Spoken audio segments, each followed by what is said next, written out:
जब उसे इस जगत में आना भी था तो उसने यूहन्ना बपतिस्मा दाता को गवाह भेजा ताकि वो मुझसे पहले आए और वो आने वाले की गवाही दे, और आने वाला है वो विशेष है, वो ही प्रभु है, और मैं उसके जूते की बंद खोलने के लायक भी नहीं हूँ। उसकी ही बातों पर विश्वास करो क्योंकि वो ही प्रभु है। उसने गवाह रखा यूहन्ना को ताकि लोगों को मालूम चले, क्योंकि यीशु मसीह के आने का प्रचार यूहन्ना ने यहूदिया के जंगलों में किया, नगरों में किया, यरदन किनारे किया, ताकि लोगों पर गवाही हो कि वो जो आने वाला है वो श्रेष्ठ है। मैं तो उसके पहले इसलिए भेजा गया हूँ कि उसका मार्ग सीधा करूँ, ताकि बता दूँ, ताकि जब वो आए तो लोग प्रतीति करें, यकीन करें कि हाँ, हमने यूहन्ना की गवाही सुनी थी और अब देख लिया यीशु मसीह जगत में आया। इसलिए परमेश्वर गवाह रखता है मेरे प्रियो, और आज उसने तुम्हें भी गवाह बनाया है। और जब तुम उसकी सत्य की प्रतीति पर ईमान लाओगे और दूसरों को बताओगे तो तुम भी यूहन्ना की तरह उसके गवाह ठहरे। उसने तुम्हें भी गवाह रखा इस बुरे संसार में, ताकि तुम जिनको बताओगे उन पर गवाही होगी कि हाँ, सत्य का प्रचार इन पर किया गया था, परंतु इन्होंने अपने पापों से मन नहीं फिराया, परमेश्वर की ओर नहीं देखा और उनकी बातों पर यकीन नहीं किया, उन्हें झूठ समझकर निगलेक्ट कर दिया, और यही कारण उनको अपवित्रता में जीवन बिताना पड़ा और उन्होंने परमेश्वर के राज्य को खो दिया। क्योंकि प्रभु यीशु के बिना उसके राज्य में प्रवेश करना असंभव है, अनहोना है, कोई नहीं कर सकता। लेकिन जो उस पर विश्वास करेगा, स्वर्ग का राज्य उसी का है, और विश्वास करके उसमें बने रहना है, उसमें चलना है पूरी पवित्रता के साथ, पूरी ईमानदारी के साथ, उसके भय के साथ। और फिर देखो, जगत के अंत तक सदैव वो तुम्हारे साथ है।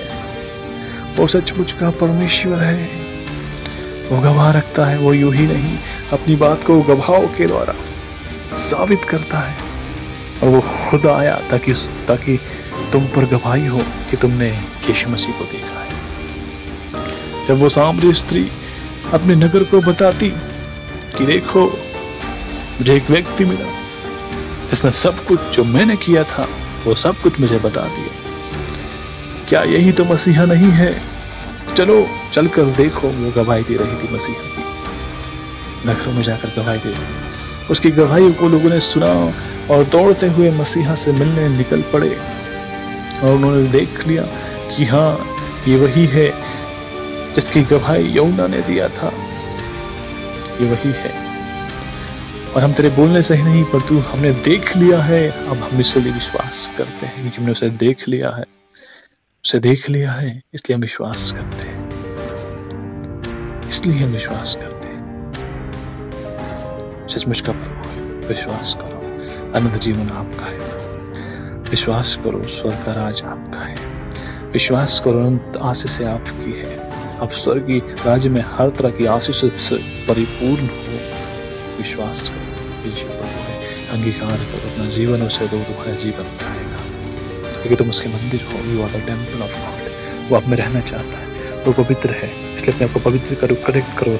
जब भी वो आप में रहेगा और आप उसके बेटे और बेटी होंगे। उसने कहा कि मैं तुम में रहूंगा और तुम्हें चला फिरा करूंगा, मैं तुम में रहूंगा और तुम्हें चला फिरा करूंगा, क्योंकि तुम मेरे रहने का स्थान। वही स्थान को परमेश्वर ने रहने के लिए अदन की वाटिका में भूमि की मिट्टी से बना दिया, जो पहला आदम था, और उसमें वो रहा, अपना आत्मा उसमें फूका और उसमें वो रहा। इसलिए वो सबसे शाम को उससे मिलने आता, ठंडे से शाम के ठंडे पहर वो उससे मिलने आता, क्योंकि उसमें वो रहता था। आदम को उसने रहने के लिए बनाया, भूमि से मिट्टी लेकर उसमें रहता है। और आप भी आदम की वंशज हो। आदम ने आगे तोड़ा और श्रापित हुआ, और पवित्रता खोने के कारण आदम की वाटिका से दूर हो गया, निकाल दिया गया। वही आदम के वंशज हम हैं, और वो हमें रहना चाहता है। अगर हम अपने पापों को मानकर उसके पास आएंगे, तौबा करेंगे, रिपेंट करेंगे, तो हमें रहेगा, वो हमें रहेगा मेरे प्रिय। वो आप में रहना चाहता है, वो आप में और आप में भी रहना चाहता है मेरे प्रिय। अपने जीवन को करेक्ट करो, अपने जीवन को भाता हुआ बलिदान करके चढ़ा दो। अपने आप को ऐसा बनाओ कि आप परमेश्वर को भाने लग जाओ। आप परमेश्वर को भाने लग जाओ। अपने जीवन को ऐसा बनाओ ताकि वो आप में रहेगा, ताकि आप उसको सुगंधित द्रव्य की तरह लगो। एक सुगंध, एक खुशबू आए जो परमेश्वर को आपकी तरह आकर्षित करे, क्योंकि वो आदम पर आकर्षित था और आदम से मिलने आता था अदन की वाटिका में, क्योंकि वो आदम से प्रसन्न था। लेकिन पाप के कारण अलगाव और दूरियां और डिस्ट्रैक्शन हो गया और वो उससे दूर हो गया, उसकी वाटिका से, उसके राज से निकाल दिया गया। लेकिन फिर से वो आदम को छोड़ना नहीं चाहता था। फिर से उसने प्रभु यीशु मसीह बनकर मनुष्यों के बीच में, आदम की संतानों के बीच में फिर से परमेश्वर के बारे में प्रचार किया, उसके प्रेम को प्रकट किया और कहा कि मैं खोए हुए को ढूंढने आया हूँ, जो खो गए थे आदम की वाटिका से और जो अब तक संसार में खोए हैं, मैं खोए हुए को ढूंढने आया हूँ। क्योंकि मैं नहीं चाहता कि कोई पापी नाश हो जाए, क्योंकि वो परमेश्वर है, उसका दिल बड़ा है, वो पापियों के नाश होने से प्रसन्न नहीं होता मेरे भाई, नहीं होता, परंतु पापियों के मन फिराने से प्रसन्न होता है, पापियों के धर्मी बनने से वो प्रसन्न होता है, ताकि उनके पाप को मिटा दे, उनके अधर्म को मिटा दे, उनके अधर्म को क्षमा करे और उनको अपने राज्य में स्थान दे, अपने राज्य में उन्हें ले ले, जो राज्य पवित्रता का राज्य है, जो राज्य धार्मिकता का राज्य है, जो राज्य आत्मिकता का राज्य है, जो भौतिक आंखों से देखा नहीं जाता।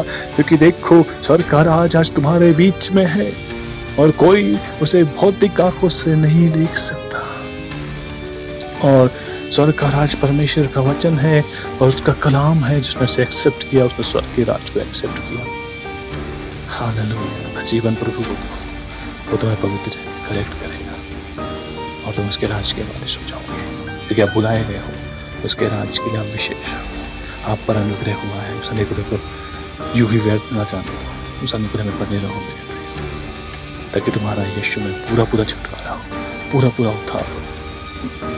अगर आप नहीं बदले तो आप उस राज को खो दोगे, उस राज को खो दोगे जो सदा का राज है, वो राज आप खो देंगे। लेकिन आप बदल गए, आपने रिपेंट किया, तो परमेश्वर आपको अपने राज में ले लेगा मेरे प्रिय, और आप उसके राज के बारे में सुनिए। In the name of Jesus, मसीह यीशु के नाम में, आमीन।